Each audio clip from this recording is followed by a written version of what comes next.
Selamat sore sahabat Medika Antapani. Terima kasih sudah bergabung di acara live kita hari ini dengan saya hostnya Uci Salawati. Di live kali ini tentunya kita akan membahas topik yang sangat menarik yaitu mengenai self harm menjadi self love. Nah, untuk pembahasan kita hari ini tentunya ditemani dengan psikolog yang luar biasa hari ini dengan Ibu Vidya Hanan Zahara. eh, Sarjana Psikologi, Magister Psikologi. Salah satu psikolog yang berpengalaman tentunya di Medika Antapani yang akan memberikan paparannya, yang akan memberikan ilmu yang sangat bermanfaat tentunya untuk kita hari ini mengenai self harm dan self love gitu. Pertama nih Bu, izin bertanya mengenai self harm itu apa sih sebetulnya?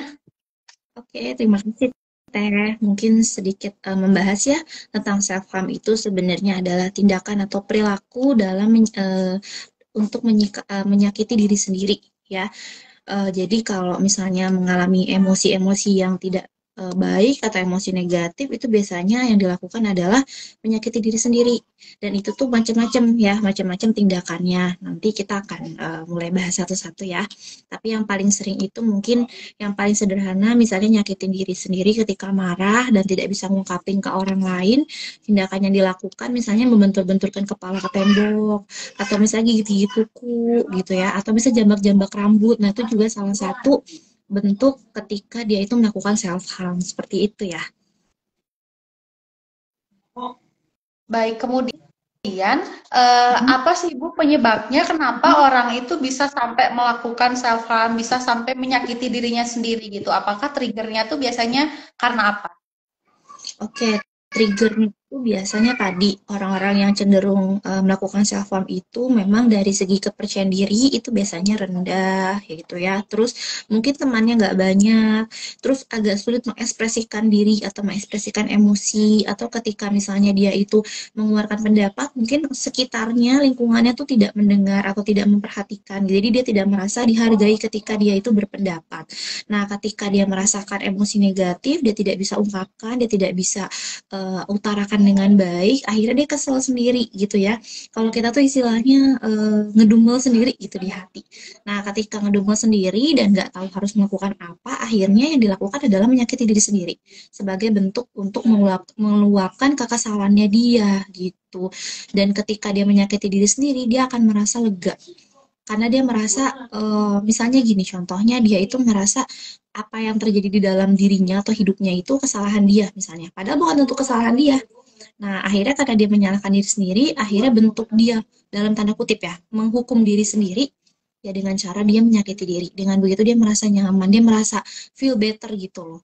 Jadi dia merasa apa yang terjadi di sekitarnya dia itu kesalahan dia. Padahal belum tentu seperti itu ya. Atau tadi ketika dia kesal sama orang nggak bisa ungkapin, ya udah akhirnya yang dia lakukan adalah dia menyakiti diri sendiri seperti itu. Kalau berbicara tentang ngedumel, Bu ya kayaknya saya juga pernah ya kalau itu mah. Saya pernah Pasti ya semua orang pasti ngedumel. pernah gedung Ya, ya. betul, betul.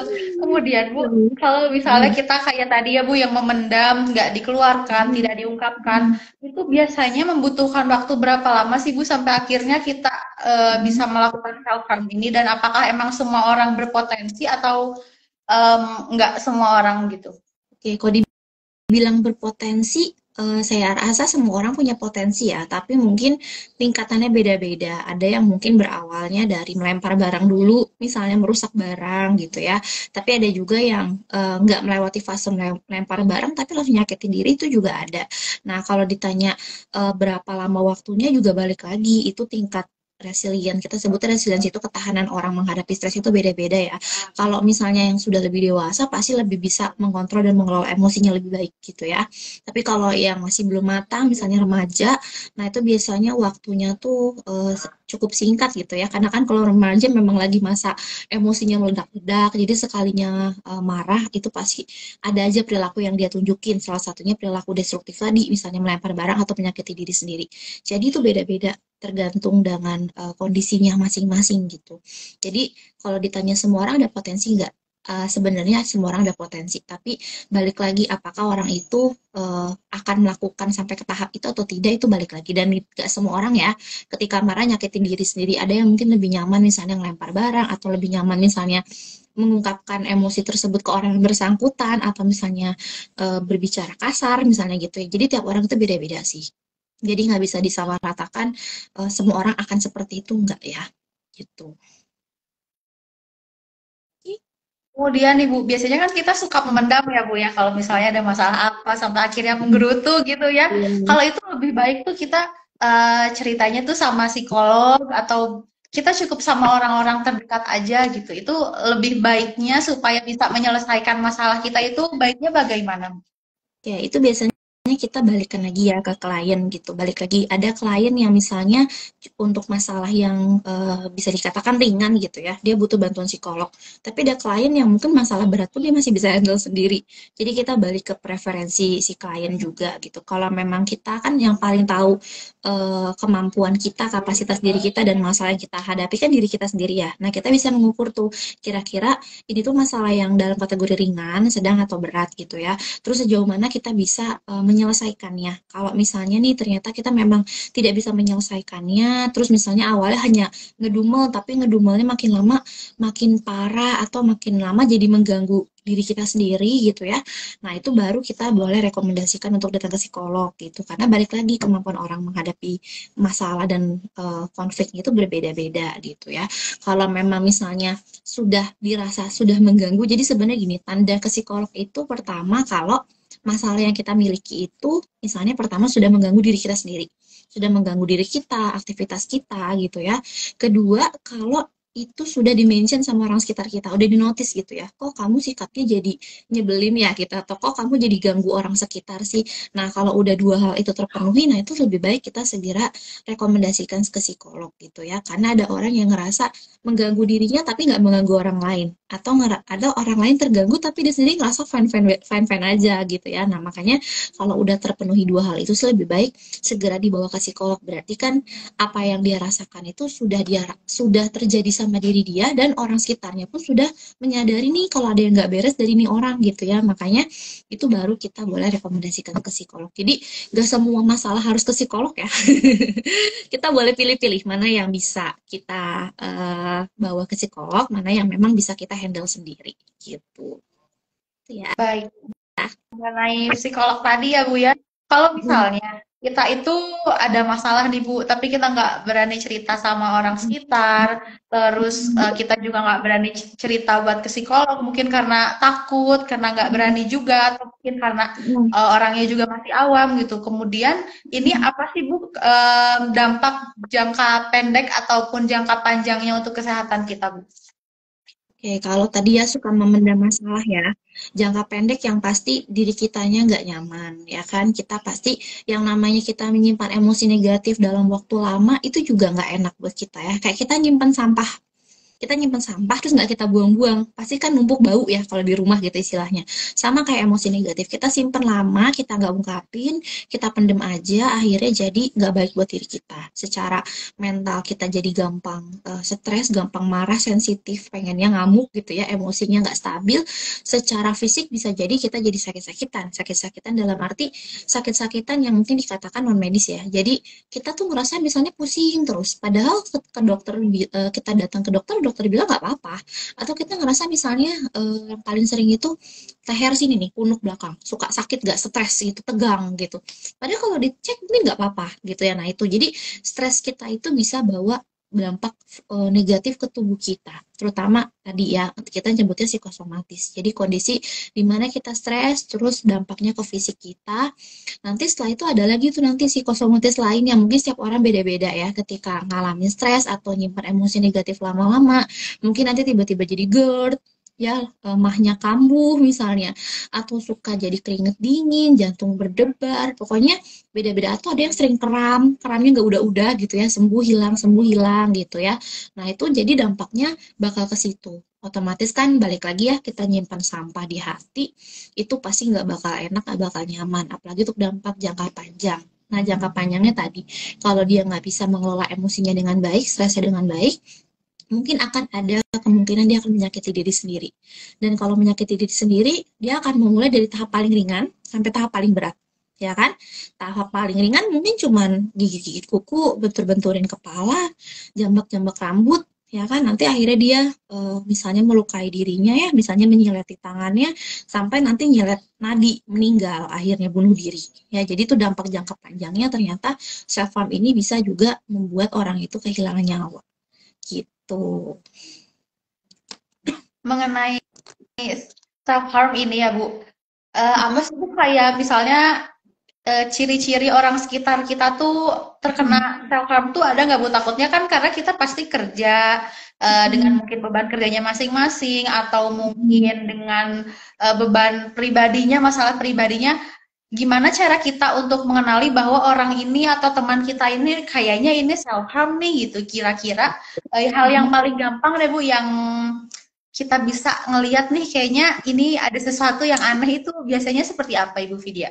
Oke, biasanya tuh kalau orang-orang self harm ya, cenderung lebih suka menarik diri dari lingkungan. Ya, tiba-tiba mungkin hilang, susah dihubungi, handphonenya misalnya nggak aktif, atau misalnya ketika membalas jawabnya lama gitu. Tapi bukan berarti semua kayak gitu self harm ya.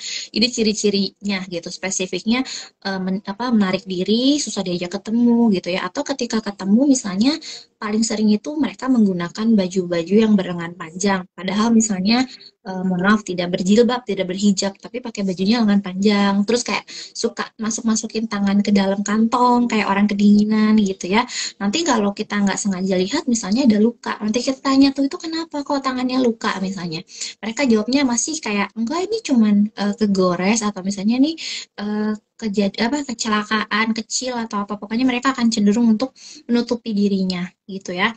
Nah, itu biasanya sering terjadi seperti itu. Jadi tanda-tandanya biasanya kayak gitu. Apalagi kalau misalnya anak ini biasanya seringnya pakai baju lengan pendek, tiba-tiba keluar selalu pakai lengan panjang, selalu pakai celana panjang. Nah, itu kalau misalnya nanti lagi aktivitas kan kalau kita nggak sengaja lihat ya, kesibak atau gimana tuh nanti kelihatan bentuk lukanya. Nah, itu kita bisa pikir, kita bisa waspadai, oh nih kayaknya dia self harm deh gitu. Nanti kalau udah kayak gitu kita bisa tanya dulu ke dia, coba aja kamu cerita gitu ya. Kita coba lakukan pendekatan, ada apa, ada masalah apa, mungkin kita bisa bantu apa, seperti itu. Jadi sebenarnya tanda-tandanya tuh bisa kelihatan bisa enggak. Kalau dia pintar nutupin sih mungkin nggak akan kelihatan ya. Tapi biasanya memang anak-anak self harm ini memang cenderung auranya tuh sedih gitu. Auranya tuh sedih, terus bawaannya tuh gloomy gitu ya. Kayaknya tuh butuh pertolongan lah pokoknya. Bener-bener kayak tidak ceria, tidak tidak attractful gitu ya. Kayaknya tuh susah gitu diajak ketemu, diajak kumpul tuh susah, menarik diri, seperti itu sih biasanya. Kita udah harus peka sih sama teman kita kalau udah mengalami kondisi seperti itu. Tuh. Baik, sebelum kita melanjutkan ya Ibu ke pertanyaan selanjutnya, izin ada yang bertanya di komentar dari @gaida. Sore Ibu Vidya, izin bertanya, kenapa saat stres lumayan terasa berat, muncul keinginan untuk menyakiti diri sendiri ya? Dan kalau perasaan itu ada, harus bagaimana sih Bu kita cara mencegahnya? Seperti itu. Oke, ya ini ya. Jadi kadang gini nih, kalau kita ngomongin masalah stres ya, kadang kita tuh, kalau saya bilang kita tuh orang yang paling, bukan orang, kita tuh manusia itu paling gampang itu ngejudge diri kita. Betul gak sih? Dibanding kita memberikan penilaian baik baik untuk diri kita ya. Contoh yang paling sederhana, ketika saya interview aja tanya ke orang, coba dong kamu sebutin kelebihan dan kekurangan kamu. Pasti orang akan lebih cenderung mudah jawab ketika dia nyebutin kekurangan dibanding kelebihan. Ya, jadi sebenarnya manusia itu adalah makhluk yang paling jahat dalam ngejudgment diri sendiri. Ini mungkin nanti kita kaitannya masuk ke self love ya, gitu.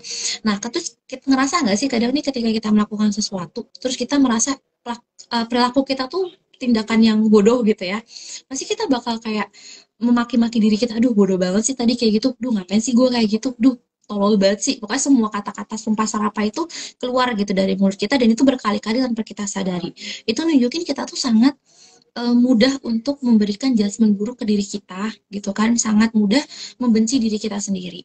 Nah, ini kaitannya ya. Makanya ketika stres lumayan berat, itu pasti orang cenderung akan menyalahkan diri sendiri. Ya kan, kenapa sih gue kayak gini? Kenapa sih gue kayak gitu? Harus apa sih gue? Kok gue begini banget sih hidup gue? Jadi selalu fokus ke hal yang negatif ke diri sendiri.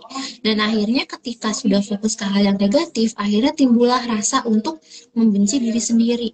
Duh, gue jadi manusia nggak berguna banget sih, misalnya.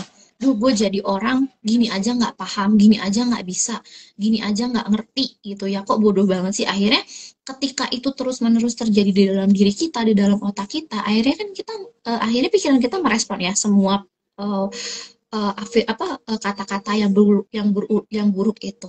Nah, akhirnya adalah kecenderungan dari kita untuk menyakiti diri sendiri. Udahlah, orang kayak gue mah nggak berguna. Udahlah, lebih baik gue mah mati aja. Lebih baik gue mah gak usah hidup lagi deh.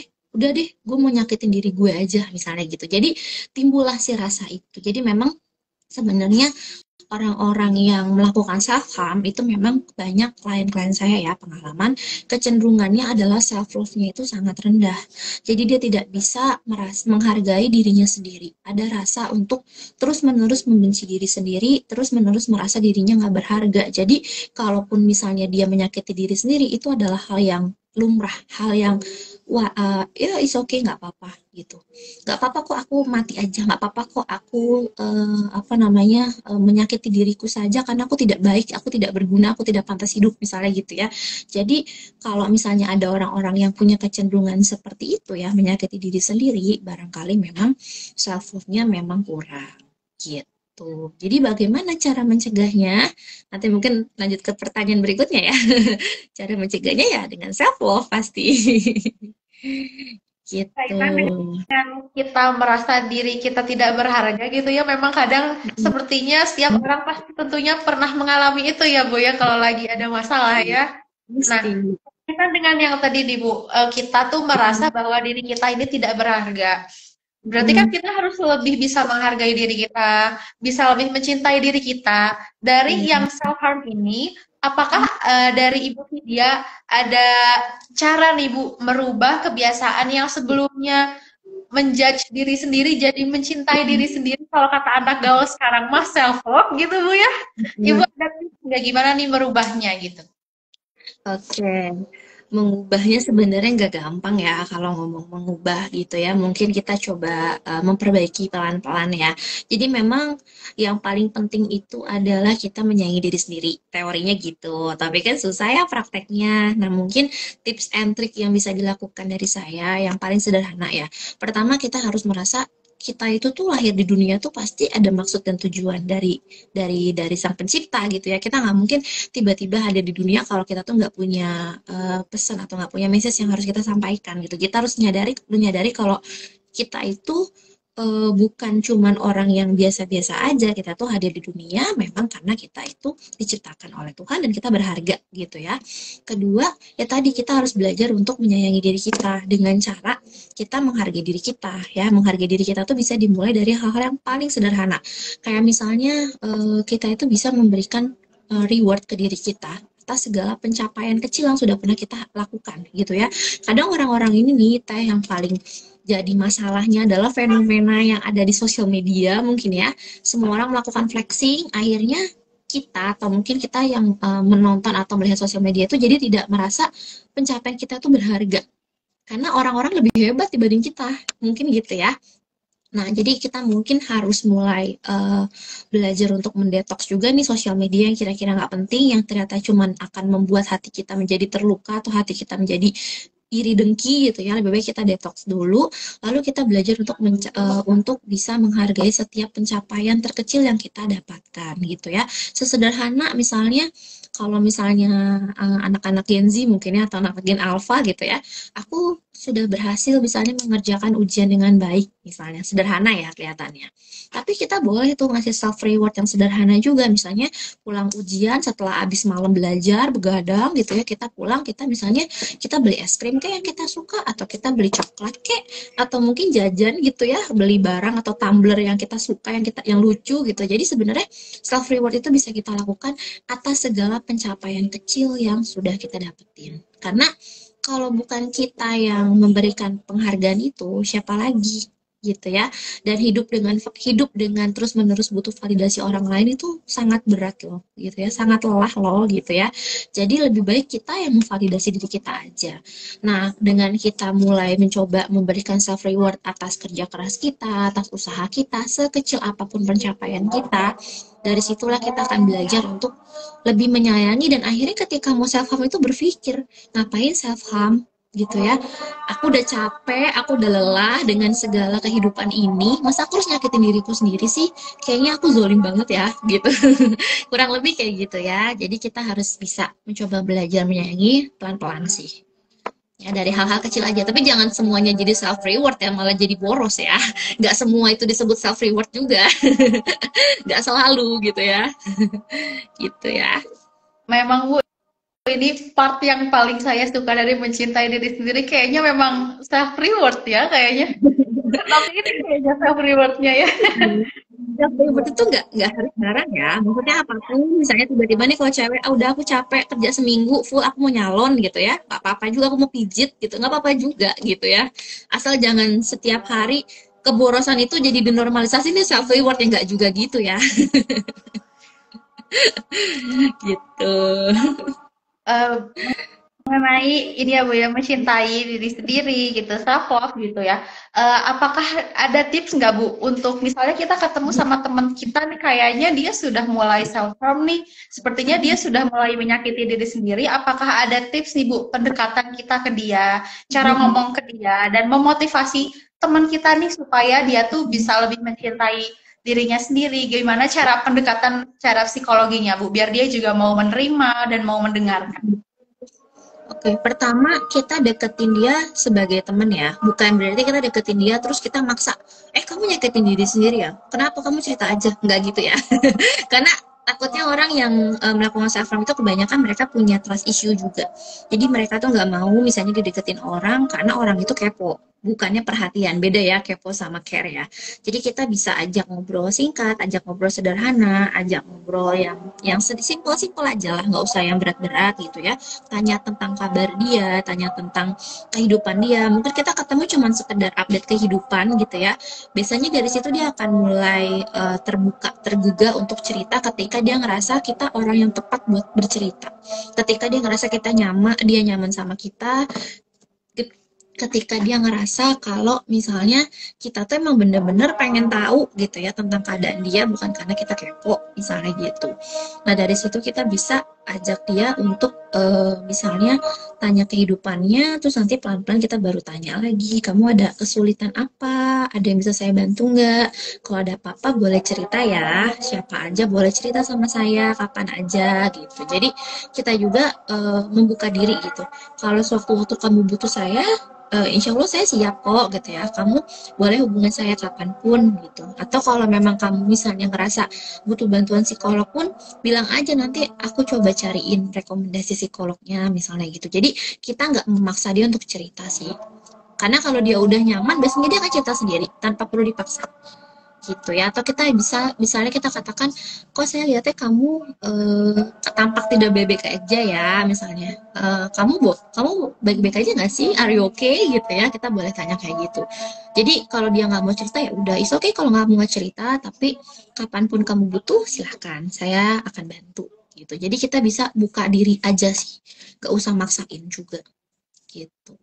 Berarti kita juga harus peka ya Bu ya sama teman-teman sekitar kita. Oke Bu, terima kasih banyak ya Bu tipsnya. Saya kayaknya mulai sekarang saya bakalan lebih peka deh buat teman-teman saya kayaknya. Barangkali Bu curhat ya. Iya harus ya, kita bisa Iya jadi betul. psikolog aja kok sebenarnya gitu. Supaya mereka tidak menyakiti dirinya ya Bu ya, karena mereka Iya, berharga kalau kata Bu Vidya mah. iya, karena kamu tuh berharga gitu ya. Iya betul betul. Izin Bu, ada pertanyaan dari Ed Muhammad Faisa. Bu, aku punya teman, dia gak bisa tidur sendiri karena kalau sendiri dia selalu ngerasa sedih, pengen nangis tiba-tiba, padahal dia nggak lagi keadaan sedih nih atau ada masalah. Itu cara ngatasinnya gimana ya? Katanya gitu, Bu. Oke. Nah, ini kalau misalnya dia sering sedih, terus sedihnya itu tiba-tiba jadi kayak ada fluktuatif yang moodnya fluktuatif gitu ya. Mood swing gitu ya. Bukan kita nyebut bipolar ya, bukan ya. Nah, kalau kayak gini itu biasanya kita harus tanya dulu sih, dia sudah merasakan ini sejak berapa lama. Kalau misalnya sudah lama, udah kayak lebih dari 1 bulan, lebih dari 3 bulan, nah itu sebaiknya sih kita rekomendasikan saja ke psikolog ya, karena barangkali ada masalah-masalah yang dia tidak selesai gitu ya, atau kita nyebutnya unfinished business tadi ya, tidak selesai masalahnya, karena tadi mungkin dia punya masalah, dia tidak bisa ungkapin, dia pendem, dampaknya ini juga mood swing. Jadi dia itu ngerasa tiba-tiba kesel tapi nggak tahu kesel sama siapa. Tiba-tiba sedih tapi nggak tahu sedih karena apa. Itu karena emosi negatif itu ketumpuknya terlalu lama dan tidak selesai. Jadi ada yang namanya unfinished business tadi karena sampai emosinya itu numpuk di hati. Makanya kalau sudah lama kita harus lakukan konseling dengan psikolog. Lalu kita juga bisa lakukan asesmen gitu ya. Barangkali ada indikasi ke arah stres berat atau indikasi ke arah depresi gitu ya. Itu baru bisa didiagnos oleh psikolog ketika sudah ketemu sama psikolog. Tapi yang bisa kita lakukan ya kita mungkin lebih sering ngajak ngobrol gitu ya. Kita tanya ada masalah nggak sebelumnya, coba inget-inget lagi. Ada nggak mungkin unek-unek yang mungkin belum tersampaikan. Seringnya tuh unek-unek yang bikin kayak gitu tuh unek-unek dengan teman, dengan orang tua, dengan keluarga gitu ya yang tidak terungkapkan itu jadinya bikin dia jadi mood swing. Walaupun misalnya masalahnya udah lama, oh iya aku pernah kesel sama si A, si B, tapi udah lama 3 tahun yang lalu. Tapi karena nggak keluar, nggak selesai, akhirnya sekarang dampaknya gitu. Jadi nanti ketika ketemu trigger yang mirip-mirip, tiba-tiba bete gitu ya, tiba-tiba kesel. Tapi nggak tahu karena apa, misalnya gitu. Itu ya. Jadi boleh datang ke psikolog. Baik. Ada lagi pertanyaan Ibu dari Ed Alka Abian. Sore Ibu Vidya, Hmm. izin bertanya, gimana caranya kita bisa lepas dari kebiasaan self-harm karena stres udah dicoba nih buat coping mechanism ke arah yang lebih positif, tapi gak ada gairah dan gak menarik lagi. Oke, pertanyaannya coping mekanismenya apa aja yang udah dilakuin? Gitu ya, apa aja yang udah dilakuin? Itu mungkin mesti dijawab dulu ya sama yang penanya ya. Coping mekanismenya apa aja yang udah dilakuin? Apakah sudah semua dilakukan atau belum? Gitu ya, sejauh mana optimalisasinya gitu. Tapi kalau misalnya semua udah dicoba, mulai dari nulis, mulai dari misalnya nonjokin bantal gitu ya, atau misalnya teriak-teriak udah dicobain, atau misalnya sampai udah ungkapin langsung ke orang yang bersangkutan, tapi masih belum sembuh juga gitu ya. Mungkin kalau memang punya indikasi agresivitasnya tinggi, ya daripada self harm, saya akan menyarankan untuk melakukan olahraga. Ya olahraga mungkin bisa lari ke boxing, lari ke muay thai gitu ya, yang memang bela diri gitu boleh ya. Kenapa? Karena ternyata dengan kita olahraga itu bisa menghambat hormon stres kita gitu. Makanya orang yang depresi atau yang stres berat itu biasanya diminta untuk olahraga. Karena olahraga benar-benar merilis stres kita. Kadar kortisolnya bakal menurun gitu ya. Hormon itu bakal menurun dan akan keluar hormon dopamin, yaitu hormon yang bikin kita happy. Jadi memang yang paling tepat itu ya olahraga sih. Obat yang paling tepat ya menurut saya ya. Obat dalam tanda kutip gitu. Itu harus dilakukan. Dicoba dirutinin aja olahraga seminggu 3 kali, cuman setengah jam, pasti nanti beda deh. Moodnya akan lebih positif, akan lebih baik gitu. Ketimbang kita self harm, ya kan? Gitu. Baik, ini masih berkaitan ya Bu tentang olahraga. Pantesan ya, sepertinya Iya, akhir-akhir ini banyak anak muda yang olahraga bisa jadi mereka galau jadi iya, larinya ke olahraga ya. betul, Nah, betul. iya karena sekarang kayaknya lagi musimnya lari, running gitu ya buat Iya, anak-anak muda mungkin mereka sedang menghindari yang namanya self harm ya.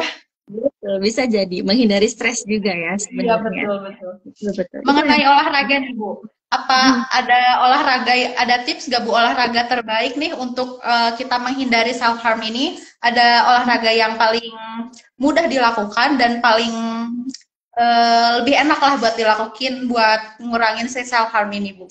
Oke.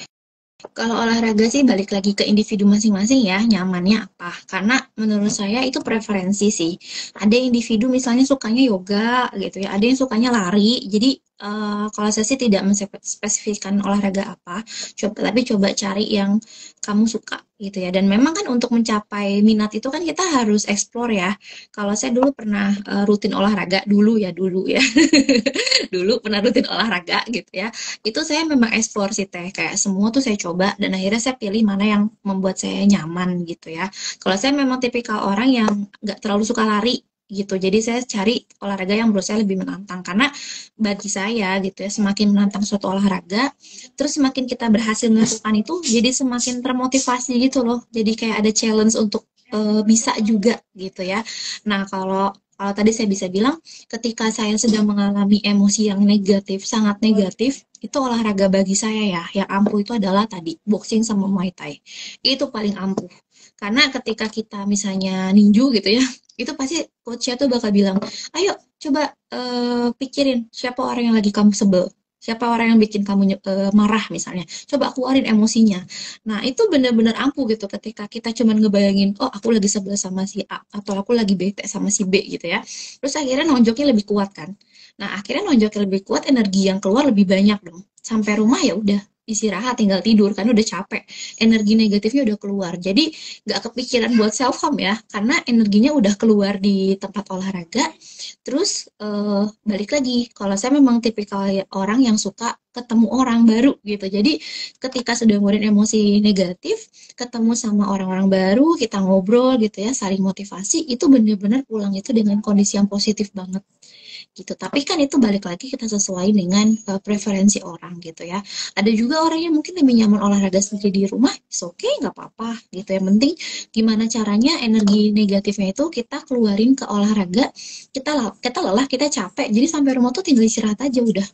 Bonusnya ya jadi body goals aja gitu ya. Bonusnya kan jadi itu ya gitu. Tapi nah ketika balik lagi nih kita ngomongin jadi sedikit melenceng ke olahraga ya. Nah, ketika kita dapetin bonus tadi body goals yang baik, otomatis kita akan lebih self love kan, akan lebih merasa percaya diri, akan lebih merasa positif, akan lebih merasa menarik di setiap acara apapun. Nah, itu kan akan jadi lebih positif juga buat kita. Jadi memang dampaknya tuh panjang sih buat diri sendiri. Terus ketika misalnya kita mau makan makanan yang tidak sehat, kita akan berpikir gitu, aduh olahraga capek banget loh, masa sih aku harus hancurkan misalnya dengan makan makanan tidak sehat gitu ya. Akhirnya kita bisa menghindarin makan makanan yang membuat kita menjadi lebih apa ya, lebih emosi, misalnya kayak, bukan emosi sih, maksudnya ada beberapa makanan gitu ya yang saya tahu kayak daging-dagingan juga itu kalau dimakan terlalu banyak juga katanya kan itu ada apa ya, ada hormon-hormon, bukan hormon, ada hawa-hawa hewani. Nah, hawa-hawa hewani itu juga kan ternyata kalau di dalam Islam itu kan bisa membuat kita jadi lebih mudah emosi. Nah, akhirnya kan kita akan lebih mengurangi, kita akan pilih misalnya buah dan sayur yang lebih sehat. Akhirnya kan kita seimbang semua tuh. Hormonnya seimbang, stresnya rilis, ya kan, tubuh kita bagus, bonusnya ya kan. Kita ketemu orang-orang yang positif, karena kan gak mungkin ya orang yang datang ke tempat olahraga itu orang-orang yang negatif, dalam arti orang-orang yang ngajak kita hidup tidak sehat kan gak mungkin ya. Pasti orang-orang yang datang kita kan orang-orang yang pengen sehat. Jadi semua itu jadi satu paket komplit gitu loh. Akhirnya kita jadi rilis stres, gak kepikiran buat self harm. Kepikirannya gimana caranya besok aku bisa naikin dari 10 kilo jadi 20 kilo misalnya gitu ya. Gimana caranya besok aku bisa squat lebih lama misalnya gitu. Jadi tantangannya jadi berubah, challenge-nya berubah gitu. Baik, sangat informatifnya, sangat informasinya keren banget nih Bu. Ada pertanyaan lagi dari Ed Gaida, izin tanya lagi Bu. Sebelumnya saya sudah menemukan olahraga yang saya suka untuk coping mechanism, tapi kemudian ada kondisi di mana saya nggak bisa lanjutin lagi olahraganya. Kira-kira ada saran coping mechanism lain nggak Bu untuk self harm ini? Oke, saran coping mekanisme lain. Ini juga nggak disebutin ya olahraga apa yang di stop gitu ya. Karena kan ada beberapa kondisi kita nggak bisa olahraga yang ini, tapi kita bisa olahraga yang lain gitu ya. Mungkin bisa dicari alternatif olahraga lain yang kira-kira bisa dicoba.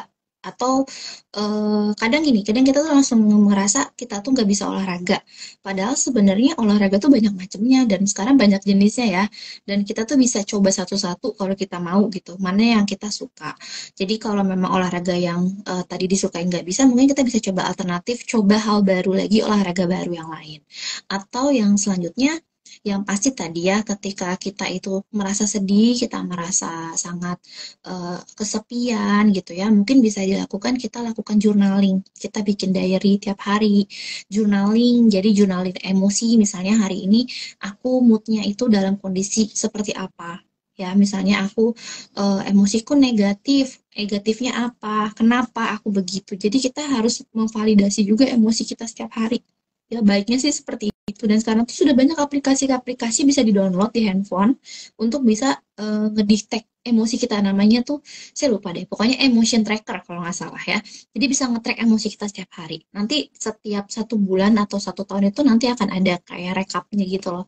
Selama 1 bulan itu kita emosinya banyak positifnya atau negatifnya gitu.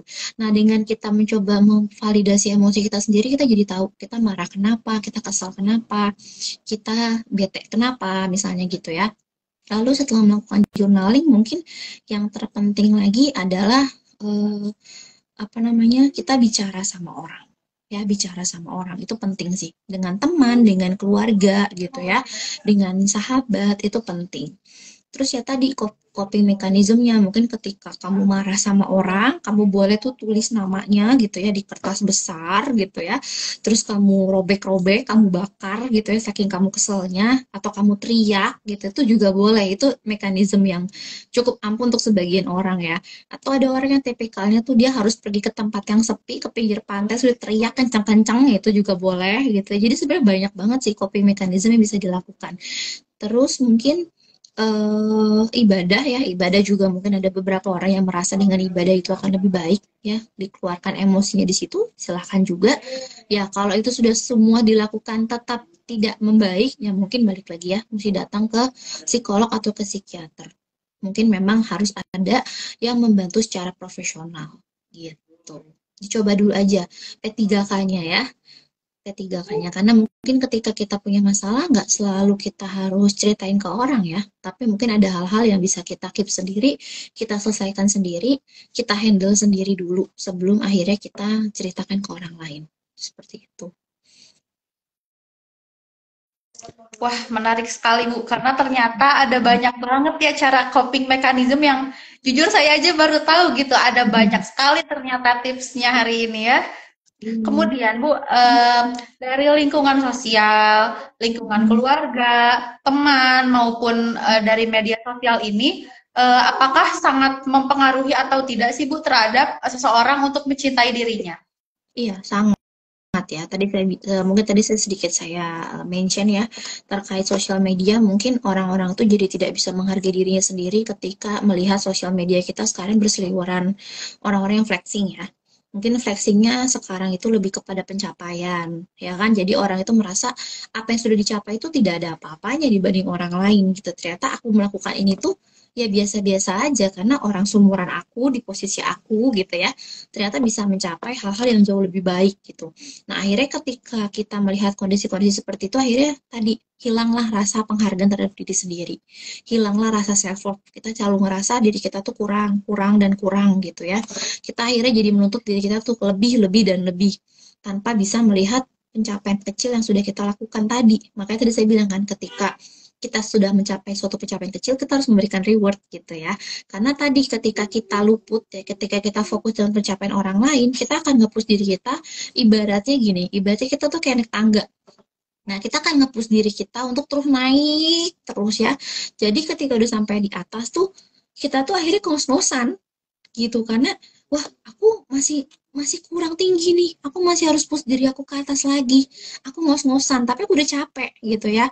Nah, beda kalau misalnya kita itu nge-push diri kita ya untuk naik ke atas, tapi itu semua atas dasar diri sendiri, bukan untuk validasi orang lain ya. Pasti beda banget rasanya. Kenapa? Karena kalau atas diri sendiri nih, pasti ketika kita naik tangga 1 step, 2 step, 3 step, kita capek, kita berhenti dulu, ya kan? Terus kita istirahat dulu, terus kita nengok dulu ke bawah. Oh, ternyata aku udah lewatin sejauh ini ya.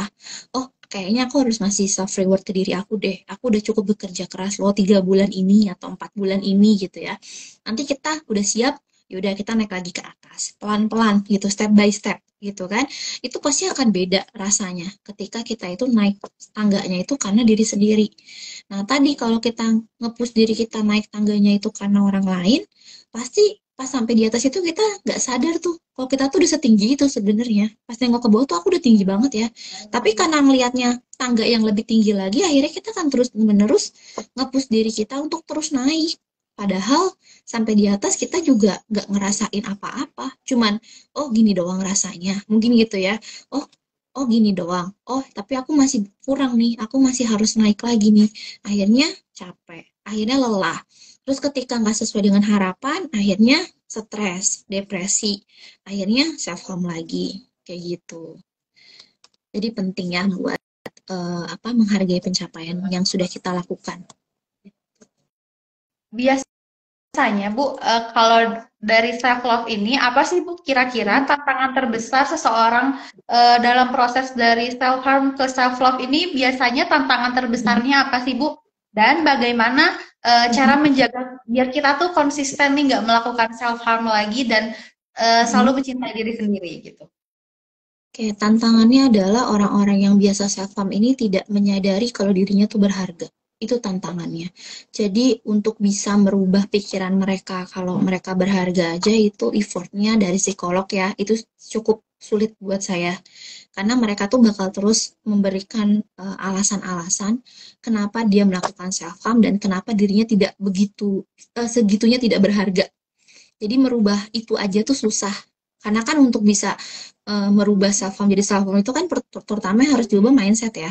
Nah, gimana dia bisa merasa dirinya berharga ketika dia sendiri merasa dirinya itu tuh tidak berharga gitu kan. Jadi memang butuh dukungan dari kita sebagai psikolog, butuh dukungan dari keluarga terdekat, teman-teman sekitar gitu ya. Kita mesti yakinkan dia kalau misalnya banyak hal loh yang sudah dia lakukan, dia itu berharga, dia itu punya segala kelebihan dan kekurangannya.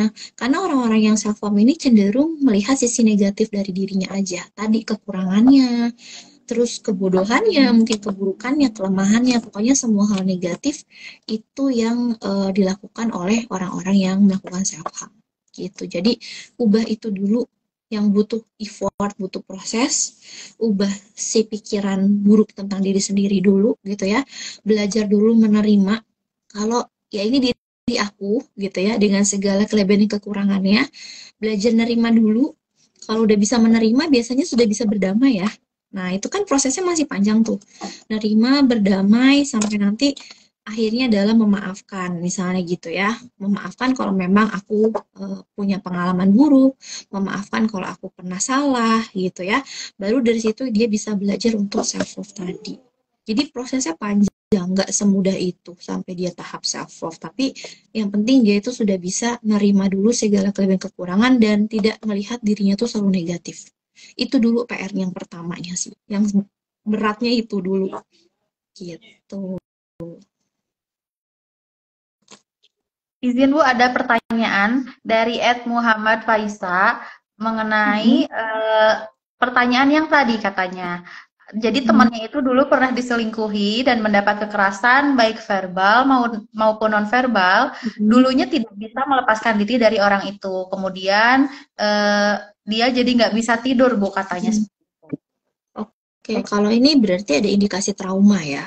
Kalau saya lihat ya, mungkin entah trauma akibat kekerasan atau mungkin stres pasca trauma. Nah, itu yang harus kita pastikan datang ke psikolog ya.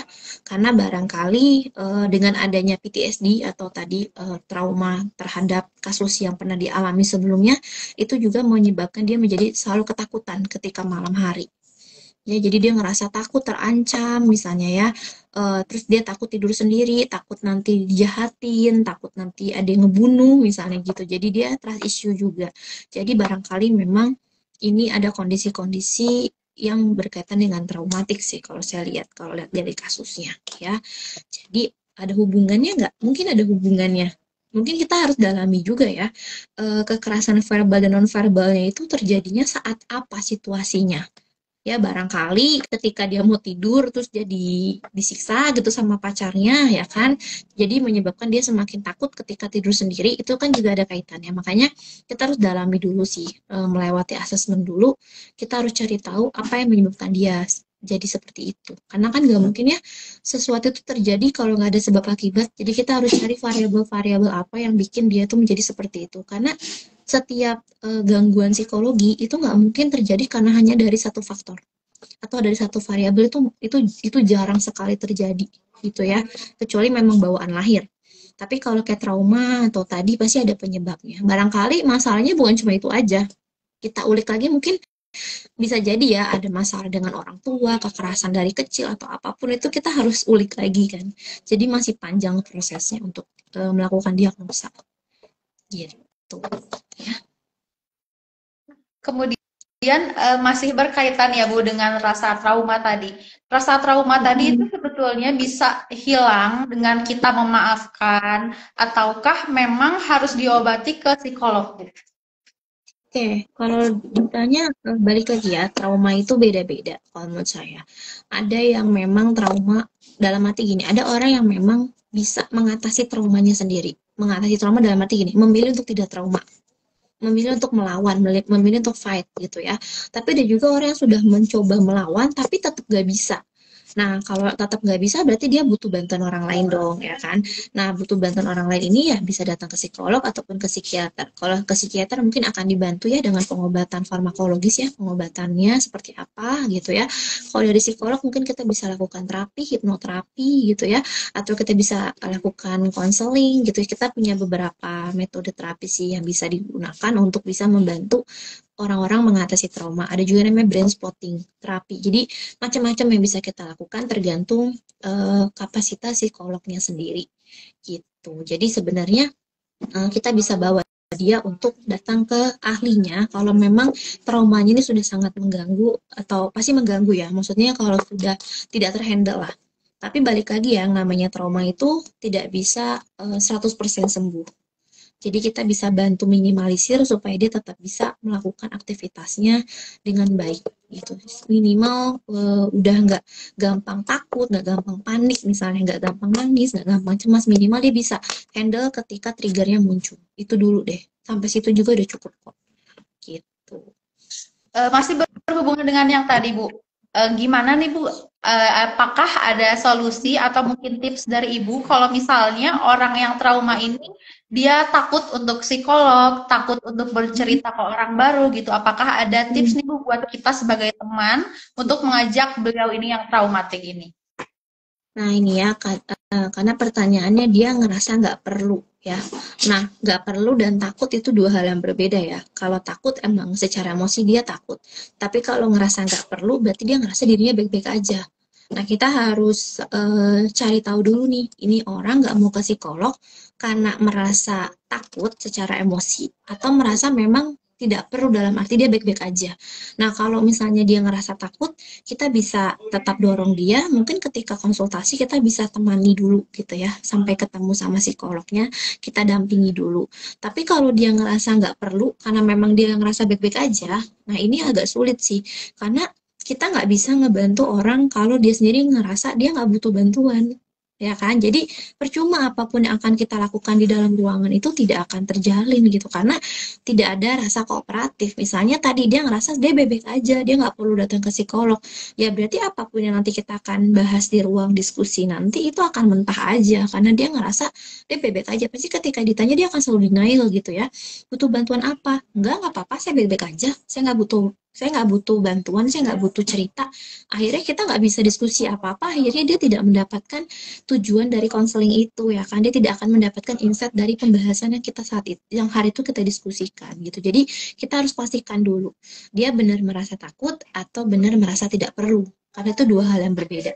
Kalau takut masih bisa kita dorong ya, masih bisa kita dampingi gitu, dan selama sesi psikolog juga kita bisa psikolognya juga bisa membantu untuk mencairkan suasana. Misalnya dikasih tahu nih sama pendampingnya, Bu, ini kliennya sebenarnya takut, Bu, makanya saya izin dampingin ya, misalnya gitu. Nanti kan kita sebagai psikolog ngerti ya, pasti orang itu baru pertama kali datang konsul itu pasti mungkin panik attack gitu ya, cemas. Nanti biasanya psikolog akan bantu untuk menjalin rapor dan mencairkan suasana supaya dia merasa nyaman. Seperti itu. Psikolog punya tipsnya sendiri. Gitu. Jadi nggak usah khawatir ya. Kemudian ada pertanyaan lagi Bu dari @reni PER, kalau ke psikolog bisa pakai BPJS nggak Bu kalau di Medika Antapani? Oke, kalau di Medika Antapani belum bisa ya. Jadi BPJS baru bisa mengcover untuk pengobatan psikiatri saja. Jadi untuk psikolog kita belum bisa untuk mengcover BPJS. Tapi semoga next itu ada regulasi ya dari pemerintah kita. Semoga next juga bisa di cover. Seperti. Tapi mungkin untuk di rumah sakit besar sudah ada beberapa yang bisa mengcover ya. Cuman untuk detail pastinya saya juga belum tahu. Gitu.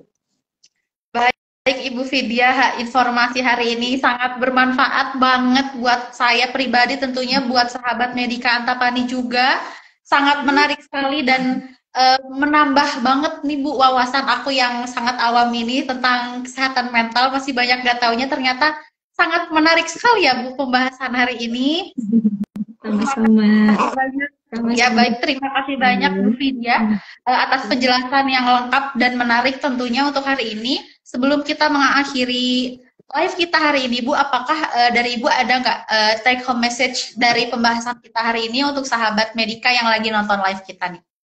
Oke, mungkin message-nya adalah balik lagi ya, kita harus menghargai diri kita harus menyadari diri kita itu berharga gitu, jauh-jauhin self-harm, karena itu cuma akan nyakitin diri kita, cuma akan menzolimi diri kita. Lebih baik kita menumbuhkan rasa kepercayaan diri kita dan menumbuhkan rasa cinta terhadap diri sendiri, self-love-nya gitu.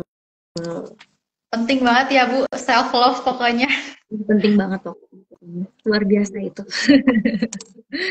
Baik Ibu Vidya, terima kasih sudah bergabung di live kita hari ini. Terima kasih sudah memberikan paparan yang luar biasa, ilmu yang bermanfaat sekali untuk sahabat Medika Antapani. Tentunya wawasan hari ini sangat Masya Allah ya Bu, semoga bisa menjadi pahala juga untuk Bu Vidya atas ilmu hari ini, dan untuk sahabat Medika juga semoga bisa menambah wawasan juga, bisa lebih aware lagi sama kesehatan mentalnya. Dan untuk sahabat Medika, jangan ragu untuk memeriksakan kesehatan Anda di Medika Antapani, karena kami hadir untuk menemani setiap perjalanan kesehatan Anda dengan didukung oleh fasilitas yang tentunya lengkap, dengan psikolog yang luar biasa hari ini, dan dengan dokter yang berpengalaman. Terima kasih kepada Ibu Vidya Hanan Zahara. Terima kasih untuk sahabat Medika Antapani hari ini. Semoga informasi yang disampaikan hari ini bisa memberikan manfaat yang luar biasa, bisa membantu juga beberapa pertanyaan dari sahabat Medika mengenai self-harm menjadi self-love.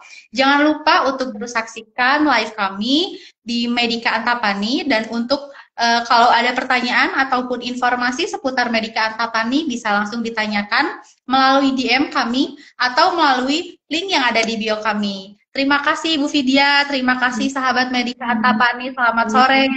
Assalamualaikum semuanya, sehat selalu dan tetap semangat. Audio Jungle.